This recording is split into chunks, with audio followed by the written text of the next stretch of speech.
వీళ్ళ మైండ్ సెట్లు ప్రజలకు మంచి చేయాలని కాదు, మంచి చేయాలన్న మైండ్ సెట్ ఉన్నోడు ఎవడు కూడా స్కూళ్ళల్లో గవర్నమెంట్ బడుల్లో ఇంగ్లీష్ మీడియం తీసేయడు.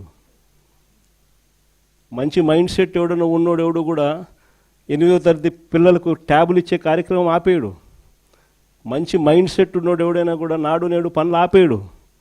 మంచి మైండ్ సెట్ ఉన్నోడు ఎవడైనా కూడా పిల్లలకు 3వ తరగతి నుంచి టోఫుల్ చెప్పే కార్యక్రమానికి ఎవడు ఆపేయడు.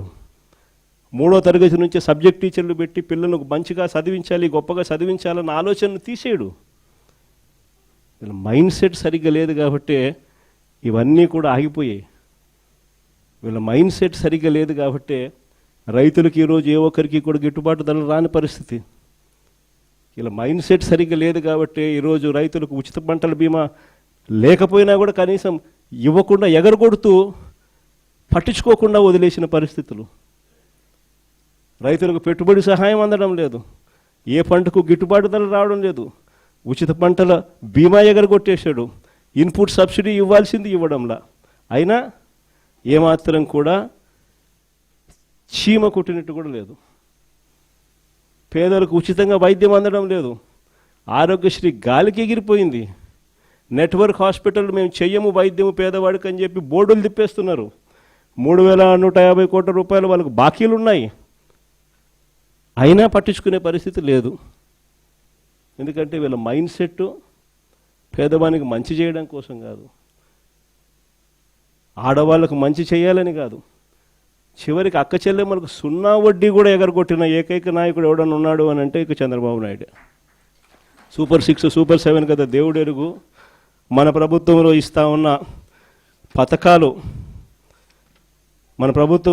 ఉన్న పథకాలు అసలు ఆలోచన చేస్తేనే ఆ పథకాలు చేయూత కనపడ్డంలా, ఆసరా కనపడ్డంలా, 0 వడ్డీ కనపడ్డంలా, కాపు నేస్తం కనపడ్డంలా, ఈబీసీ నేస్తం కనపడ్డంలా, జగనన్న తోడు కనపడ్డంలా, జగనన్న చేదోడు కనపడ్డంలా, నేతన్న నేస్తం కనపడ్డంలా, వాహన మిత్ర కనపడ్డంలా.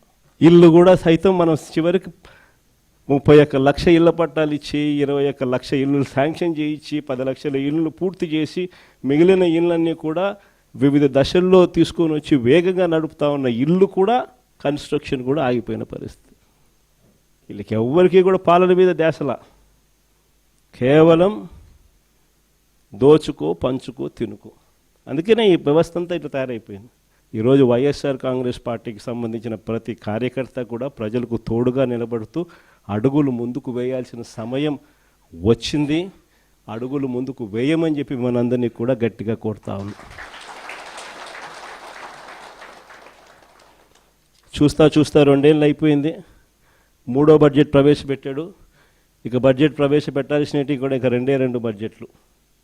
ఉద్యోగస్తుల దగ్గర నుంచి, మహిళల దగ్గర నుంచి, రైతన్నల దగ్గర నుంచి, పిల్లల దగ్గర నుంచి, యువకుల దగ్గర నుంచి ప్రతి ఒక్కరూ కూడా చంద్రబాబు నాయుడు గారిని తిట్టకుండా తిడతా ఉన్నారు.